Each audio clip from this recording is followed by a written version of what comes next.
What a beautiful view behind me, isn't it? Dear viewers and friends, welcome to my TV channel. My name is Arif Kadem. Currently I'm standing on the eastern side of Sydney Opera House and Harbour Bridge in Australia.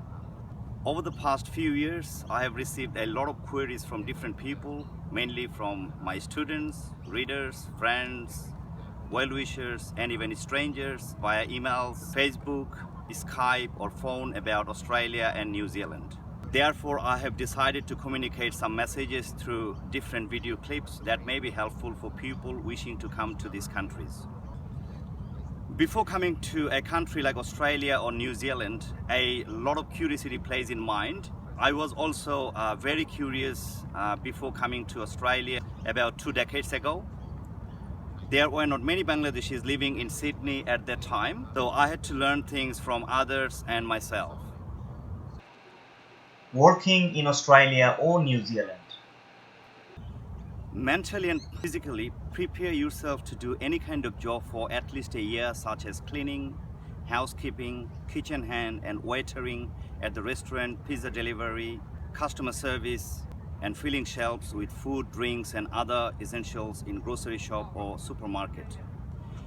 Many students after coming to Australia and New Zealand suffer financially and remain jobless for a number of months. If they apply the right trick and think positively, they can actually get a job sooner. The best way to get one of these jobs is to actually directly go to the shops or restaurants and talk to the shop owner or a manager. This method gives you the higher chance of getting a job than just call them on the phone. The idea is that shops, restaurants or hotels often need new employees immediately due to busy periods or staff movements like staff being sick or staff constantly leaving jobs. So they can make an instant decision while they are there. If you personally know someone or meet someone anywhere who does cleaning job, for example, or works at a restaurant, nicely and openly tell them that you are looking for work if they can help you find a similar job in his or her place. Sometimes word of mouth or verbal reference can easily give you a job. Make sure you always have a smile on your face and good eye contact with the manager you talk to. Many people coming from various Asian countries are brought up in a way that looking at someone's eyes finds it an offense. On the other hand, it's rude not to look at eyes in Australia or New Zealand while talking. At the same time, show your confidence in your ability to do the job and speak clearly and listen carefully and actively. If possible, speak a bit slower as well than you normally speak. Once you get the job, for the first 2 to 3 months, take extra care ensuring that you arrive at work at least 5 to 10 minutes before the job starts. You must be punctual, honest, cordial and patient. Learn the new skills as soon as you can and do not repeat the same mistake again.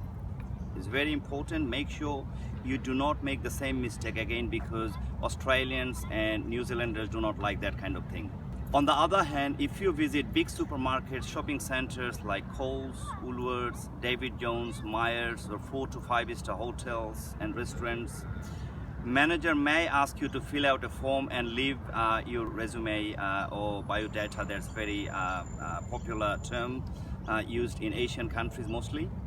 Sometimes you may have to fill out forms on the websites of those businesses or companies to look for a job or work. Learn how to drive a car. Knowing how to drive a car is one of the greatest skills you should have before coming to Australia or New Zealand. This can save you at least $1,000 if you learn driving from your home country. Obviously, it can vary in many European and North American countries. Your driving skills can make you feel independent, allow you to go anywhere, anytime you like, and most importantly, help you get a job quicker, as many jobs may require you to drive to different places or sites from work. You can also get a job instantly like pizza delivery or cleaning, etc. as mentioned before, if you know driving. In 2 to 3 years time, you can probably drive as an Uber driver to make really good money. So driving can do a lot of good things for you. Learn how to cook some of your favorite dishes. Many newcomers, especially students, don't know how to cook as they mostly dependent on their parents or others to cook for them back home. You get to remember that your parents are not with you, so they face hard time with food they are not used to eating. Eating a lot of fast and junk food regularly like burgers, chips, sandwiches and pizza can be quite harmful for your health. This can actually kill you eventually. So it's a good idea to learn how to cook different dishes with a variety of vegetables, eggs, fish, chicken, meat, dal, etc. Or lentil, I mean dal. This is also quite cheap and healthy to make and eat cooked food at home. These days you should find in all major cities in Australia or New Zealand almost all traditional items imported from your home country. Bring a lot of clothes and shoes for daily use. Most people don't return their home country in a couple of years' time after they come here for the first time. So it would be wise to bring a lot of clothes and shoes for everyday use. This will also save you a lot of money. Do not carry cooked or uncooked items.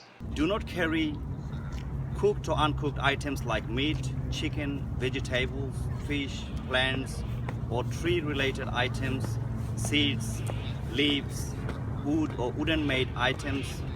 If the customs find out that you try to carry them secretly, you may have to pay heavy penalty or fine. Do not carry items given by others. Not a very common thing, but if you ever come up with people at the airport who wish to give you something to carry overseas for their relatives or anyone, simply ignore as you never know what they are giving you away. If you even take something from someone you know in a pack that you must carry, make sure you still open it up in front of them and inspect properly. You have to care about your own safety from the time you start packing your bags and luggage until you are out of the airport in a foreign country. Get help filling immigration form. Filling a form at the airport by many first-timers can be a bit challenging, as it can be quite confusing and leading to a lot of mistakes in the form. So collect those forms from the travel agent when buying tickets, then fill them out in their presence or ask an educated person in your family who traveled before. Don't get involved in very personal questions. Most people in Australia and New Zealand are very friendly, open and easygoing. It really doesn't mean you can start asking them about their personal or private life like age, job, salary, relationship status, as boyfriend or girlfriend's name, etc. Some people coming from different countries often make this mistake. Asking someone's age or salary may be a very common practice in many countries, but not in Australia or New Zealand. Until and unless you are really good friend of the person or close to them, you cannot think about asking such questions that make others quite uncomfortable and they may simply avoid you next time. All these jobs I have mentioned at the beginning of my speech here are not probably the best jobs to do for rest of your life. But for the time being, or for a year or two, you may have to do them before you consider doing something better. I'll give you more tips in one of my next video clips on how to get a professional job or a better job in the office environment. Just a couple of quick tips on professional job.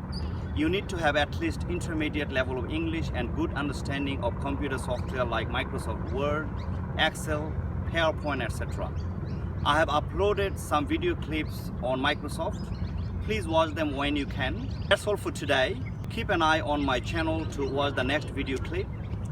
If you haven't subscribed my channel, please do it and set an email alert or notification to receive next video clips.